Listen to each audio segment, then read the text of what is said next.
Bueno, bienvenidos a esta nueva clase. Hoy vamos a hablar de aminoácidos y proteínas.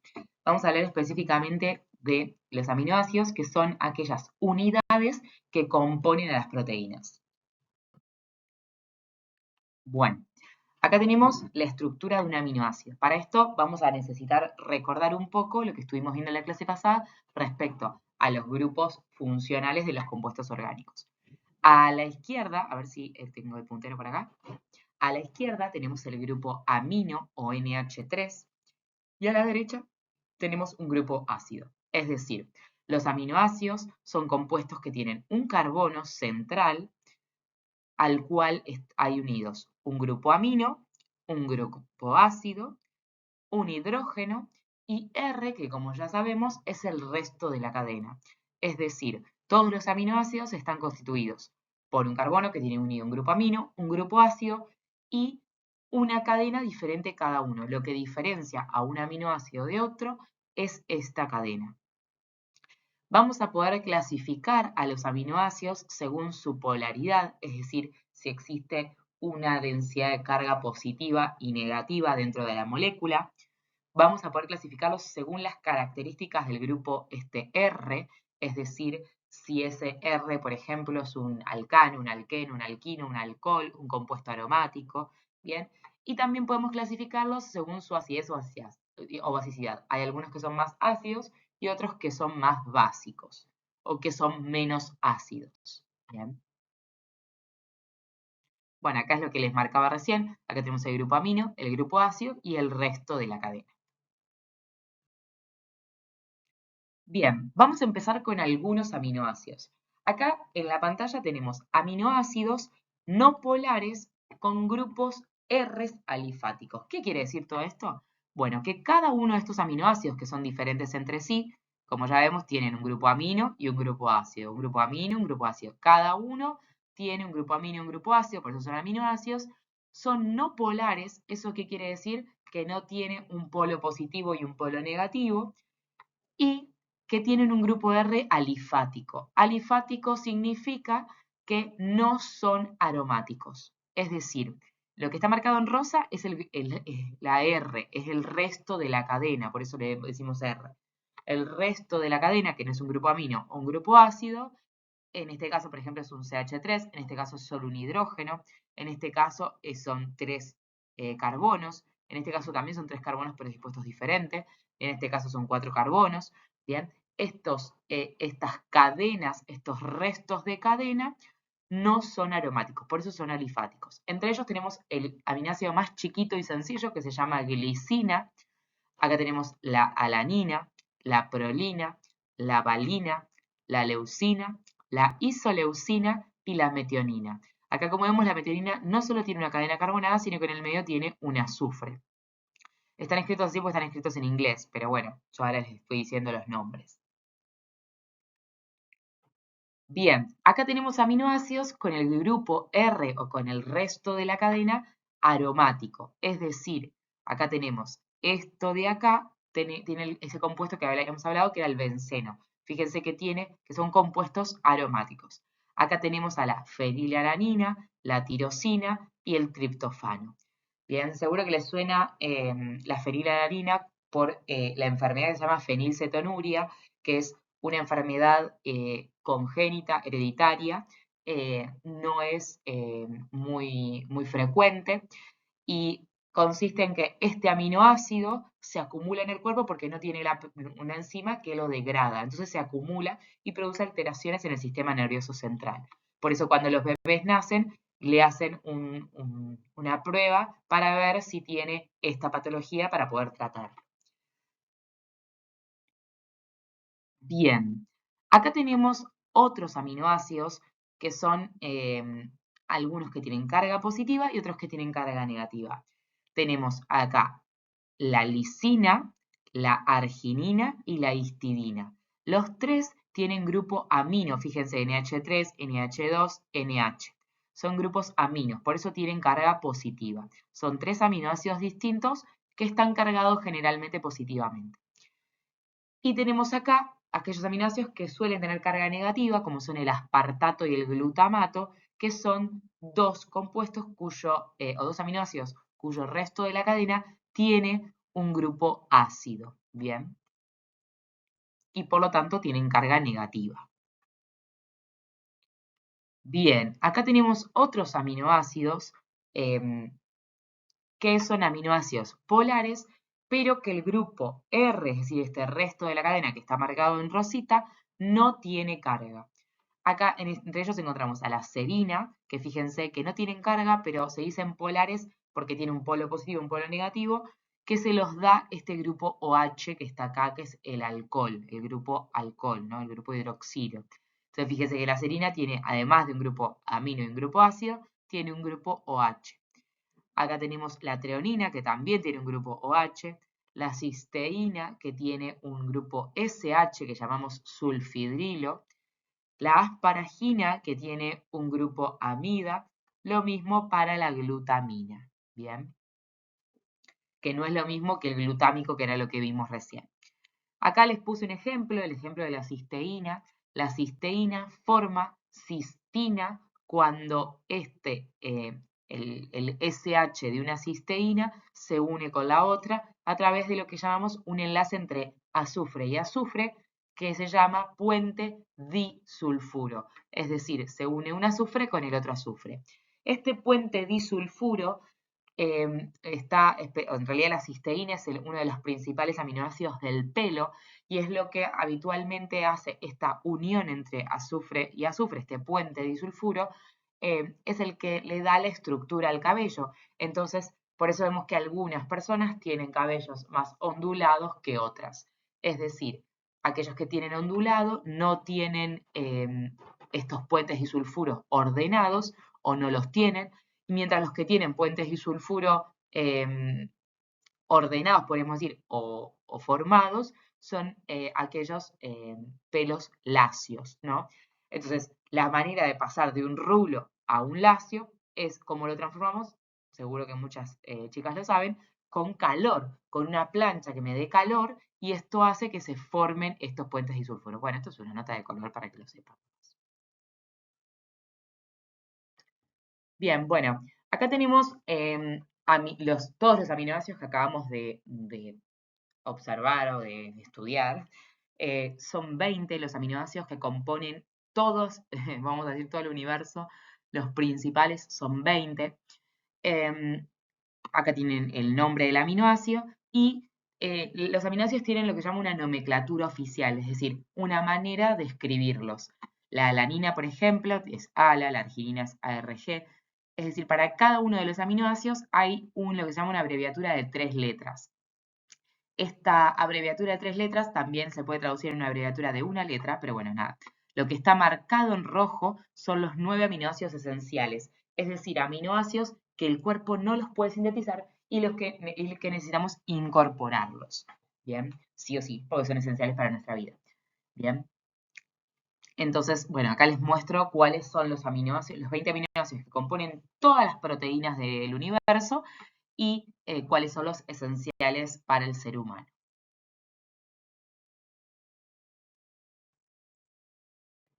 Bien, acá les muestro algunos aminoácidos que son poco frecuentes, solo para que sepan que existen, no es para que se los estudien, pero sepan que todos esos 20 aminoácidos que acabamos de ver son los 20 aminoácidos que componen todo el cuerpo, pero pueden sufrir algunas agregaciones, es decir, a algunos aminoácidos se les suman grupos funcionales. Por ejemplo, la hidroxiprolina es la prolina a la cual se le agregó un OH. A eso se lo llama hidroxilación, es decir, a la prolina que le agrego un grupo funcional OH, esa reacción se llama hidroxilación. Es decir, hay aminoácidos que sufren reacciones químicas de agregación y se transforman en otros que son poco frecuentes, pero que son muy importantes. Por ejemplo, como les acabo de decir, la hidroxiprolina es uno de los compuestos del colágeno, ¿sí? La metillicina, por ejemplo, es uno de los compuestos de la miosina, que es una proteína muscular, ¿bien? La gamma-carboxiglutamina, como es de acá, es una glutamina que se le agregó un grupo ácido y es el componente de la protrombina, que es una proteína encargada de la coagulación, ¿no? Entonces tenemos aminoácidos, de esos 20 aminoácidos que sufren agregaciones, ya sean grupos OH, grupos ácidos, grupos CH3, es decir, grupos metilos, que van transformando sus aminoácidos iniciales en otros muy poco frecuentes, pero que son esenciales también, que son fundamentales para determinados compuestos. Bien, y ahora vamos con algo que parece medio terrible, pero no es tan terrible, y es la formación del enlace peptídico. Bien, esto es así. Los aminoácidos pueden unirse entre sí para ir formando cadenas de aminoácidos. Acá tenemos dibujado un aminoácido, bien, en donde tenemos el grupo amino, el R y el grupo ácido. Acá a la derecha tenemos otro aminoácido, donde tenemos el grupo amino, el R y el grupo ácido. Entonces, un aminoácido, acá dice aminoácido 1, se junta con un aminoácido 2 a través de una formación que se llama reacción de condensación. ¿Y en qué consiste? En que se forma H2O, ¿no? Acá tenemos dos hidrógenos y un oxígeno. El OH de un aminoácido se junta con el hidrógeno de otro aminoácido y este carbono se une con este nitrógeno, ¿no? ¿Qué es lo que pasa acá? Este carbono se une con este nitrógeno de acá, ¿bien? Y este oxígeno con este hidrógeno y con este hidrógeno forman agua. Entonces se llama reacción de condensación, en donde se une un aminoácido con otro aminoácido formando una molécula de agua. Bien, la unión entonces entre este grupo ácido y este grupo amino, la nueva unión es una unión o un enlace amida. Un enlace amida con D, eso es lo que está acá, ¿bien? Y en la reacción se libera agua. Yo no pretendo que sepan escribir la reacción, pero sepan que un aminoácido se junta con otro, liberando agua y formando un enlace peptídico, es decir, un enlace amida. Bien, acá tenemos otro ejemplo de lo mismo. Acá tenemos el aminoácido con otro aminoácido, se libera agua y se forma el enlace peptídico. Bien, estos aminoácidos se van a unir uno al lado del otro. Esto ya parece un horror, pero no se asusten, que confíen en mí que son un aminoácido unido al lado de otro a través del enlace peptídico o el enlace amida.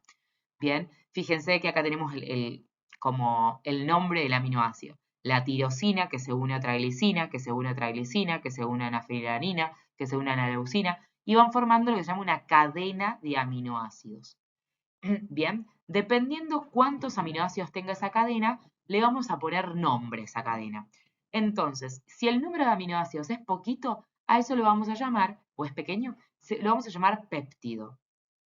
Si tiene un poquito más de aminoácidos, es decir, más o menos hasta 10, lo llamamos oligopéptidos. Si tiene un poco más que 10, lo llamamos polipéptidos. Y si tiene mayor a 50 aminoácidos, lo vamos a llamar proteínas.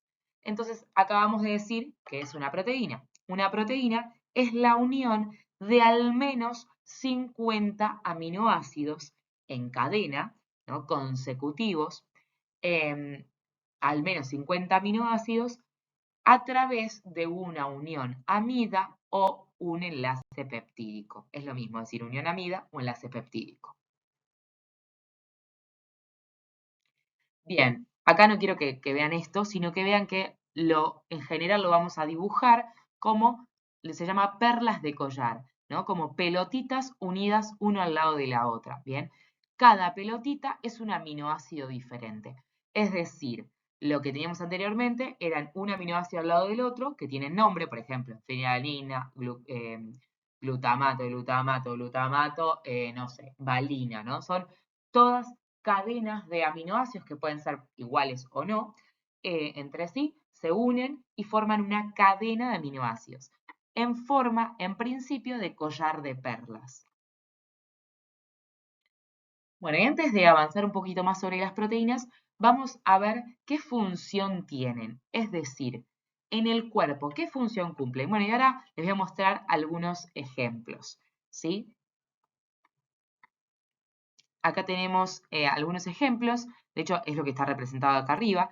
Tenemos proteínas que se encargan de la estructura de determinados componentes, por ejemplo el colágeno. Acá les puse una crema con colágeno, pero en nuestro cuerpo tenemos colágeno, en nuestra piel, en nuestra capa, en nuestra membrana celular tenemos colágeno, proteínas que son colágeno, queratina, elastina, son proteínas estructurales. Después tenemos proteínas que se encargan de transportar, como por ejemplo la que está dentro de los glóbulos rojos, que es la hemoglobina, que el que le toque el grupo de la hemoglobina lo va a trabajar un poquito más, ¿no? Citocromos, por ejemplo, son otra de las proteínas que son transportadoras, transportan otras moléculas. Después tenemos proteínas de almacenamiento, almacenan energía o almacenan otro tipo de componentes, como por ejemplo la ovalbúmina, la caseína, los anticuerpos, ¿bien? Tenemos proteínas motoras que se encargan de la movilidad, bien, como la actina, la miosina, que se encargan de la contracción muscular o de la movilidad de un lado a otro de la célula de un componente. Tenemos proteínas de señalización, por ejemplo, que están en las membranas celulares y de determinadas células y actúan como receptores, ¿bien? Hay muchos receptores, ya vamos a ver que son proteínas y que están en la membrana. Después tenemos las principales funciones que más se conocen de las proteínas, que son enzimas. Las enzimas, seguramente sabrán, no son nada más ni nada menos que catalizadores biológicos. Hay algunas proteínas que se encargan de acelerar reacciones químicas. Y vamos a decir así, las enzimas son, casi todas las enzimas son proteínas, ¿bien? No todas las proteínas son enzimas, como dijimos, tenemos otro tipo de proteínas, pero todas las enzimas son proteínas. Después tenemos algunas proteínas que son hormonas, o mejor dicho, algunas hormonas que son proteínas. Hay otras hormonas que vamos a ver después en lípidos que no son proteínas, sino que son lípidos, ¿bien? Pero algunas hormonas son proteínas, por ejemplo, la T4, ¿bien? Y después tenemos algunas, yo acá le puse como, perdón, quedó acá abajo, pero en las proteínas protectoras que son anticuerpos, ¿bien? Es otra carrera. Bien, ahora vamos con algo muy importante, que son los niveles de organización de las proteínas. Es decir, las proteínas se ordenan según, o se pueden distinguir diferentes estadios, podríamos decir, de las proteínas. Lo que llamamos, ahora vamos a ir viendo cada una, la estructura primaria, la estructura secundaria, la estructura terciaria y la estructura cuaternaria. Y hay algo que vamos a trabajar mucho y es que la estructura, para nosotros podríamos decir que es la distribución en el espacio, esa forma que tiene la proteína, va a tener una implicancia en su función. Es decir, todas las proteínas tienen una estructura tridimensional que le permiten tener una función. ¿Qué función? Bueno, la que acabamos de ver. Hay algunas que son enzimas, otras dijimos que son proteínas de la inmunidad, como los anticuerpos, otras que son proteínas estructurales. Bueno, cada una tiene una estructura particular porque tiene que cumplir una función particular. Si esta estructura está alterada, la función se verá alterada. Entonces es importantísimo conocer qué estructura tiene, qué forma tiene, porque si yo cambio esa estructura, no va a cumplir esa función o la va a cumplir de manera diferente.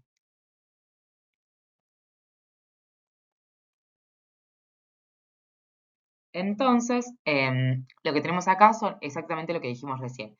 La estructura tridimensional de una proteína está determinada por su secuencia de aminoácidos. Esto que decíamos, este collar de perlas, esta secuencia de aminoácidos va a permitirle después a esta proteína generar una estructura en el espacio tal que cumpla una función. Si esa secuencia de aminoácidos, ese orden de aminoácidos está alterado, es decir, está desordenado u ordenado diferente, ¿sí? La función puede verse afectada. Entonces, como dijimos recién, la función de una proteína depende de su estructura. No da igual que tenga una estructura que otra estructura. Cada proteína adopta una conformación única o unas pocas, ¿sí? Y existen fuerzas que estabilizan esa estructura. Ahora vamos a ver la estructura primaria, qué fuerzas intervienen, la estructura secundaria, qué fuerzas intervienen para que esa estructura se mantenga y no se desarme. Bien, entonces como dijimos, la conformación nativa no es nada más ni nada menos que la estructura 3D, podríamos decir, o la disposición en el espacio, que es lo que le va a dar la estructura funcional. Bien. Entonces, vamos con la estructura primaria. ¿Qué es la estructura primaria? Es lo que habíamos dicho que era el collar de perlas. Y esto es lo que están viendo acá ustedes. Es uno a uno la secuencia de aminoácidos. ¿Qué es la estructura primaria? Es la secuencia de una proteína en el orden definido que se encuentra en sus aminoácidos. Es decir, el orden de los aminoácidos en el cual forma esta estructura primaria. Bien, por ejemplo, glutámico, glutámico, alanina, que no es lo mismo que diga alanina, glutámico, glutámico, o que diga glutámico, alanina, glutámico, ¿no? O sea, el orden de esos aminoácidos es la estructura primaria. Es lo que nosotros llamamos collar de perlas. Cada proteína tiene una secuencia única, ¿sí? Nunca una secuencia va a ser igual a otra. En realidad, si una secuencia es igual a otra, estamos hablando de la misma proteína. No estamos hablando de una proteína diferente. Estamos hablando de la misma. Entonces, eh, vamos a hacer un remember, vamos a recordar un poco, y esto seguramente lo saben de biología, seguro que lo repasaron en el curso introductorio. Esto, para que lo repasemos, sabemos que en nuestro cuerpo, ¿sí? O en nuestras células, la información se encuentra codificada en el ADN. El ADN, ¿sí? Las moléculas de ADN, se transcriben y pasan a ser ARN mensajeros, del ADN pasa a ser ARN, y el ARN mensajero se traduce a través de los ribosomas, se transforma cada este ARN mensajero en aminoácidos, ¿bien? Es decir, esto lo llamábamos codón a las 3 unidades del ARN mensajero, es decir, las 3 bases del ARN mensajero, lo llamábamos codón, al triplete, ¿bien? Y cada codón se va a codificar o a traducir en un aminoácido en particular. Por ejemplo, la secuencia AUG del ARN mensajero se traduce en metionina. La AUC se traduce en isoleucina. La UCG se traduce en serina. ¿Bien? ¿Por qué digo esto? Vamos a la siguiente diapositiva, pero no se asusten. Muy bien, bueno, lo que vemos acá no es nada más ni nada menos que lo que acabamos de decir. Son todos los codones o tripletes de ARN mensajero, o sea, 3 bases de ARN mensajero seguidas, ¿no? Uracilo, uracilo, uracilo, o lo que decimos UUU. ¿Y para qué aminoácido codifica? Fíjense, UUU codifica para fenilalanina, CUU codifica para leucina, ¿sí? Y sepan que, por un lado, fíjense que hay más de un codón que codifica para un aminoácido, es decir, hay más de un codón que codifica para más de un aminoácido, pero sepan que no todos los codones codifican para aminoácidos. Fíjense, acá hay algunos codones que codifican lo que se llama un codón stop o un codón alto, que es el codón con el cual se termina de sintetizar esta cadena de aminoácidos, ¿sí? El ribosoma va leyendo este ARN mensajero y va diciendo, bueno, a ver, el primer codón, ¿quién es? Metionina. El segundo codón, isoleucina. El tercer codón, serina. Bueno, y este codón es un stop. Entonces, ese no codifica para ningún aminoácido, entonces ahí se corta esta cadena, es como que yo estoy sintetizando una cadena una cadena de perlas, un collar de perlas, y llega un momento que se termina el hilo. Entonces no puedo poner ninguna perla más, ¿ok? Bien, entonces tengo que hacer un nudito y terminar ese collar de perlas. Bien, acá exactamente lo mismo. Quiero mostrarles esto ¿por qué? Porque dijimos que la estructura tridimensional de una proteína, de esa estructura depende la función. Bien, entonces, la estructura de esa proteína 3D depende, en principio, de esta secuencia de aminoácidos, es decir, esta estructura primaria. Si esta estructura primaria se ve alterada, ya sea porque en vez de una metionina hay otro aminoácido o en vez de este aminoácido hay un codón stop, esta proteína se va a ver afectada y por lo tanto no va a poder cumplir su función. En el caso de que se sintetice una proteína, va a plegarse de forma diferente o no se va a poder plegar y no va a cumplir su función. Y en el caso de que haya, por ejemplo, codon stop, codon stop, codon stop, no se va a poder sintetizar nada, entonces o sea, esa proteína ni siquiera va a existir, ¿bien? Entonces, ¿qué es lo que le muestro acá? Son cada una de los codones que codifican para los aminoácidos. Fíjense que lo que puede ocurrir es lo siguiente. Si este péptido, o este aminoácido depende de esta secuencia, si esta secuencia se cambia, va a cambiar el aminoácido. Y entonces, esto es lo que llamamos nosotros mutaciones. Si esto está cambiado, en vez de AUG es, por ejemplo, AUU, en vez de metionina se va a sintetizar otra. Por ejemplo, en vez de, vamos a pensar en esta, ¿no? En vez de UUC, que codifica para fenilalanina, imagínense que en vez de citosina hay adenina, que es la otra base. Entonces, en vez de UUC, la base es UUA. En vez de fenilalanina, se sintetiza leucina. Entonces, ya ahí cambia el aminoácido, ¿sí? Entonces, esa mutación va a generar que en esa secuencia de aminoácidos, en vez que haya fenilalanina, por ejemplo, al inicio, va a comenzar con leucina. Y eso ya afecta a la estructura primaria, por lo tanto a la secundaria, por lo tanto a la terciaria y por lo tanto a su función. Muy bien. Entonces, dijimos que la estructura primaria no es nada más ni nada menos que la secuencia de aminoácidos, es decir, esta unión en cadena de estos aminoácidos. Esta unión, que sería esta cinta de acá. Esta unión en cadena está estabilizada por algunos enlaces o fuerzas que estabilizan esta estructura, porque tampoco puede estar así como la cadena no está literalmente desplegada como si fuera, no sé, una víbora, ¿no? Sino que en algunas partes está enrollada. Bien, y estas interacciones que estabilizan esta estructura se llaman puentes disulfuro, que es lo que vimos hoy, entre el azufre y el azufre, de la cistina, y después otras interacciones débiles que se llaman interacción hidrofóbica, puente de hidrógeno, interacción iónica, no importa. Pero sepan que está estabilizada por interacciones entre las cadenas, los restos de esos aminoácidos, las cadenas R de esos aminoácidos.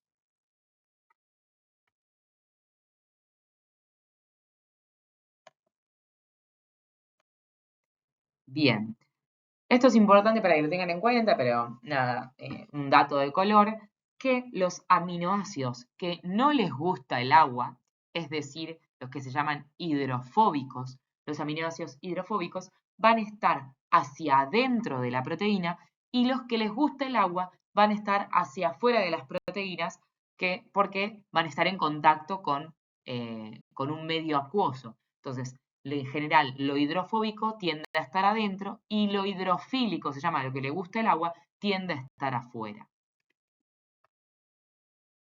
Bien, entonces, la estructura primaria, ¿sí? Secuencia de aminoácidos. Bien, secuencia lineal de aminoácidos. La estructura secundaria es lo que llamamos un plegamiento local de los aminoácidos. Es decir, se pliegan localmente, esa cadena, esa secuencia de aminoácidos, se pliega sobre sí misma localmente para adquirir una forma o alguna forma particular. Bien, es decir, imagínense una cinta, mejor dicho, ¿sí? Un collar de perlas, como habíamos dicho, que lo empiezo a enrollar. Y tengo en principio un plegamiento local, o sea, un primer enrollamiento chiquito en formas diferentes, dependiendo esta proteína. Se puede enrollar de manera hélice, o lo que llamamos alfa hélice, como una hélice, como se ve acá, o se puede enrollar como lo que se llaman en placas paralelas o antiparalelas, que es lo que acá se representa como con una flecha, que es como si fuera un papel doblado hacia arriba y hacia abajo. Es exactamente eso, esas son placas paralelas y antiparalelas. Bien, entonces, lo importante es que la estructura secundaria es un plegamiento local de esta secuencia de aminoácidos.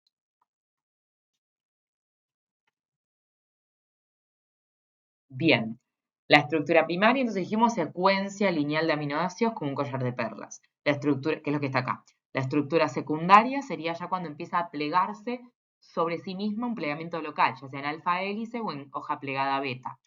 Y después tenemos la estructura terciaria, que es lo que se llama un plegamiento global. Es como que se enrieda todo o se pliega todo sobre sí mismo, es un plegamiento más grande, determinados por todo lo que se plegó antes. O sea, no es que se pliega de manera azarosa, sino por las interacciones entre los aminoácidos. ¿Bien? Muy bien. Entonces, que se asemeja o se parece a generalmente se parece a una esfera. Acá tenemos, fíjense, la estructura primaria, la estructura secundaria y la estructura terciaria sería esto. Ven que acá distinguimos algunas alfa hélices y algunas hojas plegadas beta, que serían estas flechas. Bien, llegamos a la estructura cuaternaria, es decir, hacia el final. Repito nuevamente, entonces tenemos la estructura primaria, que es la secuencia lineal de aminoácidos, la estructura secundaria, que es el plegamiento, dijimos acá, parcial, ¿sí? En forma de alfa hélice o de hoja plegada beta, la estructura terciaria, que es el plegamiento global, que conforma todo este conjunto como una maraña de las estructuras secundarias, y la estructura cuaternaria es la disposición espacial para constituir una proteína muchísimo más grande. Y acá les muestro algunas proteínas. La estructura cuaternaria en general está dada por lo que se llaman dímeros, trímeros o tetrámeros. Dímeros serían como de a dos cadenas. Trímeros serían 3, tetrámeros serían 4. Fíjense, acá les muestro. Un dímero sería la proteína canal. Fíjense que tenemos de un lado, ¿sí? De un lado una cadena o una proteína, o una parte de la proteína, mejor dicho, y del otro lado otra parte de la proteína, ¿no? Bien, que si está cerrado, ¿sí? No pasa nada, y si está abierto, puede pasar aquello que necesite pasar. Entonces, está en forma de dímero, porque solo este canal, si yo solo agarro una partecita, la parte izquierda, por ejemplo, si yo agarro la parte izquierda, no funciona, ¿bien? La parte izquierda no funciona sola, necesita de los dos, ¿bien? Para funcionar, por eso es un dímero. Un tetrámero sería, por ejemplo, la hemoglobina. Está formado por 4 cadenas. ¿Ven que está pintada de diferente color? 2, en este caso celestes o azules, y 2 verdes. Es decir, está formado por 4 cadenas que interaccionan entre sí. Esto es un tetrámero. Bien, cada una de esas cadenas tiene una estructura terciaria, es un plegamiento global, una estructura secundaria y una estructura primaria. Bien, acá tenemos los anticuerpos, por ejemplo, que constan de 2 cadenas pesadas, que son estas grandes azules, y 2 cadenas livianas, que son las rojas. Bien, entonces está constituida por 4 cadenas. Sería un dímero y un dímero o 2 cadenas pesadas y 2 cadenas livianas. Bueno, entonces, antes de terminar, quiero aclararles una cosa que quizá les va a aparecer en varias oportunidades. Fíjense lo siguiente. Dijimos que las proteínas cumplen una función y esa función depende de cómo esté plegada esta proteína. Si está plegada en forma circular, si está plegada en forma en diferentes formas, ¿no? En forma cilíndrica o lo que sea, ¿no? Y tiene que estar bien plegada para cumplir su función. Es decir, teníamos la estructura primaria, que era la secuencia de aminoácidos, que se plegaba localmente, que se plegaba globalmente en una estructura terciaria. Y eso es lo que le da la función. Si la proteína no está plegada en una estructura terciaria, ¿sí? No puede cumplir su función. Y para que esté plegada en su estructura terciaria, tiene que tener una secuencia de aminoácidos característica propia de esa proteína. Y esa secuencia de aminoácidos depende de el ARN mensajero que codificó esta secuencia de aminoácidos. Y ese ARN mensajero, ¿sí? Depende a su vez de su ADN. Ahora estamos yendo para atrás. De las proteínas o de los aminoácidos que la componen, estamos pensando en el ARN mensajero de donde provinieron estos aminoácidos y estamos pensando en el ADN de donde provinieron estos aminoácidos. ¿Bien? Entonces, ¿qué ocurre? Esto para que lo sepan, ahora lo vamos a ver un poquito mejor. Pero si yo tengo alguna alteración en mi ADN, este ARN cambia y por lo tanto cambia la secuencia de proteínas, de aminoácidos, y por lo tanto no se va a poder plegar bien y por lo tanto no va a poder cumplir su función. Bueno, esos son las mutaciones. Las mutaciones son cambios en el ADN que terminan siendo cambios en la secuencia de aminoácidos tal que la estructura el plegamiento de esa proteína cambie y no cumpla su función. Esto es para los que les haya tocado como tema alguna proteína, los que tienen, por ejemplo, hemoglobina, los que tienen insulina o los que tienen, a los que les tocó los anticuerpos. Bien, a todos los que les haya tocado alguno de estos tres temas, fíjense que van a haber algunas enfermedades que son producidas por mutaciones, es decir, cambios en nuestros genes que cuando intentan producir esa proteína o codificarla, esa secuencia de aminoácidos es incorrecta y por lo tanto o no se puede formar la proteína o si se forma se pliega mal y no cumple su función. Bueno, espero que algo se haya entendido y cualquier cosa nos vemos en la clase.